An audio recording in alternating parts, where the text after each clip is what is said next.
राधे राधे। कैसे हैं आप सभी? उम्मीद करती हूँ आप सभी बहुत अच्छे होंगे। तो आप सभी का ब्रज बिहारी ब्लॉग्स में स्वागत है। तो दोस्तों, यहाँ पे केशव माधव को जगा दिया है और गर्म पानी और गर्म दूध उनको दे दिया है। सबसे पहले उनको गर्म पानी और दूध ही दे देते हैं, उसके बाद में अपनी पूजा की तैयारी करते हैं। तो तब तक वो अपना गर्म पानी और दूध पी लेते हैं, उनको थोड़ा सा टाइम हो जाता है, उसके बाद उनको स्नान कराते हैं। तो यहाँ पे आप सभी देख सकते हैं, मैंने यहाँ पे उनकी पोशाक निकाल के रख ली है जो उनको पहनानी है। और ये गुलाब के फूल रखे हैं बढ़िया से, और ये लोटा में रखा है गर्म पानी। तो गर्म पानी से उनको स्नान कराएंगे।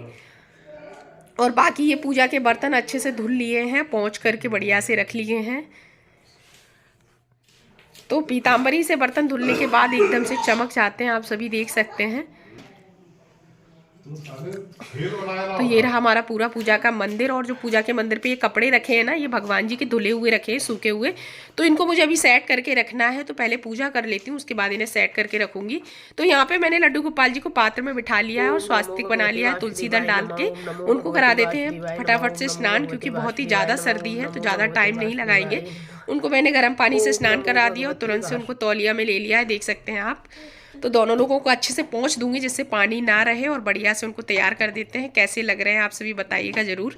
और यहाँ मैंने उनको तुरंत से पोशाक पहना दी थी पोंछ करके, और उनका श्रृंगार कर दिया था। और उसके बाद में मैं यहाँ उनको दोनों लोगों को माला पहना रही हूँ। तो देख सकते हैं आप सभी, दोनों लोगों की एक जैसी माला है।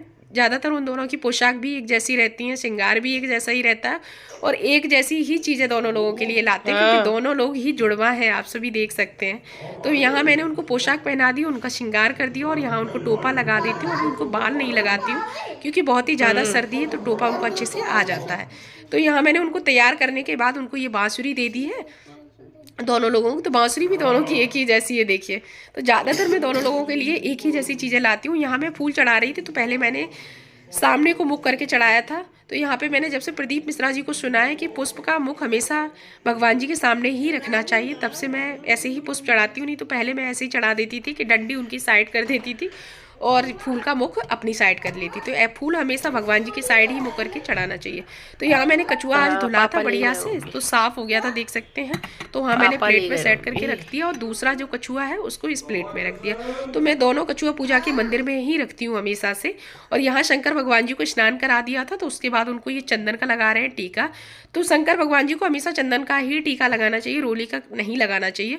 और उसके बाद ये फूल चढ़ा देते हैं। तो मंदिर में सभी भगवान जी को मैं चढ़ा देती हूँ फूल। उसके बाद आप सभी से मिलते हैं, ब्लॉग में आप सभी बने रहिए।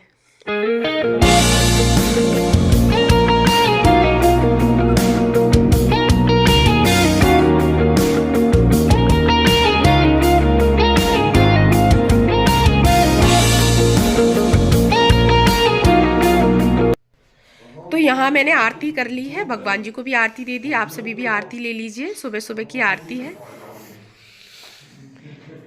तो देख सकते हैं आप, भगवान जी को सभी मंदिर में सभी भगवान जी को फूल चढ़ा दिया है। और ये जो उनकी पोशाकें थी धुली हुई थी, तो ये अच्छे से सूख गई हैं। तो अब इनको अच्छे से सेट करके रख देते। तो मंदिर में 2 ड्रॉयर हैं, आप सभी देख सकते हैं। तो एक में मेरा पूजा का सारा सामान रहता है, और एक में भगवान जी की पोशाक रहती है।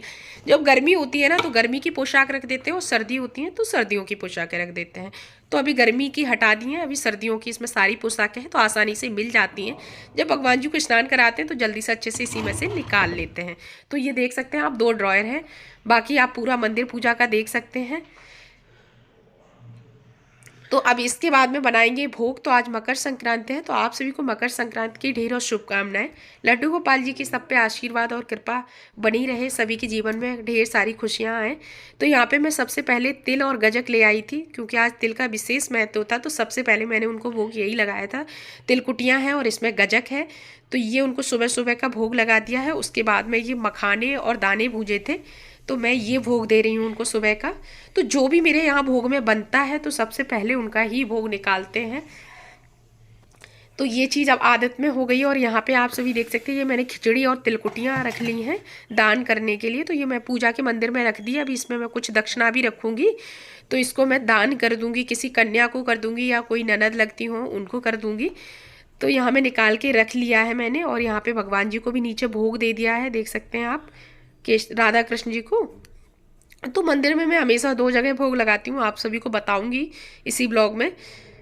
तो यहाँ पे गरम गरम ले आए मंगोड़े, देख सकते हैं, चटनी और गरम मंगोड़े। और उसके बाद में आ चुके हैं भोग बनाने के लिए। तो यहाँ पे बन रहे हैं मीठे पवा और दियला। तो मेरे मायके में इन्हें दियला और पवा कहा जाता है, ससुराल में इनको ठुमरियाँ बोलते हैं। मीठी होती हैं, बाजरे के आटा होता है ना, उसको हम मीठे गुड़ से बना के मारते हैं इस आटे को, उसी से इसको ऐसे गोल करते हैं और तिल लगा करके इनको गोल गोल रोटी के आकार की बेल लेते हैं। हाथों से ही इनको बेलना होता है, मतलब हाथों से गोल गोल पूड़ी की तरह बना करके इनको कढ़ाई में सेक लेते हैं। तो इनको बनाना विशेष महत्व होता है आज के दिन में तिल का। ये हमारे यहाँ संक्रांत सकट दोनों पे बनते हैं। तो इस तरीके से ये बाजरा के आटे की पूड़ी टाइप की बन जाती है और इनको हम सेक लेते हैं। तो आप सभी बताइएगा आप सभी के यहाँ इनको क्या बोला जाता है, आपके यहाँ बनाए जाते हैं कि नहीं। हमारे यहाँ इनको ठुमरियाँ बोलते हैं ससुराल में। तो और यहाँ पे मैं गरम गरम खीर और ठुमरियाँ लेके आ चुकी हूँ भगवान जी को भोग लगाने के लिए। तो मैंने ये एक भोग लड्डू गोपाल जी को लगा दिया है और दूसरा लगाऊंगी चौकी पे नीचे राधा कृष्ण के सामने। तो ये वाला भोग मेरे केशव और माधव के लिए ही रहता है, और जो मैं नीचे चौकी पे भोग लगाती हूँ ना, वो सभी भगवान जी के लिए रहता है। तो देख सकते हैं दूसरा भोग मेरा यहाँ नीचे चौकी पे लगेगा। तो ये सभी भगवान जी के ये चौकी पे जो भोग लगता है वो सब भगवान जी के लिए रहता है। तो मैंने देखा यहाँ पे भगवान जी का पहले से भोग रखे हुए हैं, तो ये सारे भोग मैं हटा दूंगी। मतलब ये भोग हम लोग खा लेंगे सभी परिवार वाले लोग, और जो अभी भोग लेके आए वो उनको लगा देते हैं। और यहाँ पे मैं चम्मच लाना भूल गई थी, तो फिर मैं गई जल्दी से और चम्मच लेके आई हूँ। और यहाँ पे मुझे थोड़ी सी सर्दी है तो आवाज़ थोड़ी सही नहीं आ रही होगी, उसके लिए क्षमा चाहती हूँ। और यहाँ पे मैं लेके आ गई हूँ, देख सकते हैं आप सभी चम्मच। तो मैंने भगवान जी के चम्मच डाल दी खीर में, सोचा चम्मच तो लाई ही नहीं है तो खाएंगे किससे वो। तो यहाँ पे मैं चम्मच लेके आई। बाकी ये भोग चौकी पे ही रखे हुए हैं अभी। तो यहाँ मंदिर पे दोनों भगवान जी का मैंने अच्छे से भोग लगा दिया था। तो देख सकते हैं आप सभी भगवान जी का भोग लग चुका है। तो ये था मकर संक्रांति का छोटा सा ब्लॉग। आप सभी को कैसा लगा ज़रूर बताइएगा। और यहाँ पे ये पपीता ले आए हैं, तो पपीते का उनका दोपहर का भोग लगा दिया था। तो इसी के साथ इस ब्लॉग का करेंगे यहीं पे एंड। अगर ब्लॉग पसंद आया हो तो लाइक करें, शेयर करें, और चैनल पे पहली बार आए हैं तो सब्सक्राइब करें। फिर मिलेंगे एक नए ब्लॉग में, तब तक के लिए राधे राधे।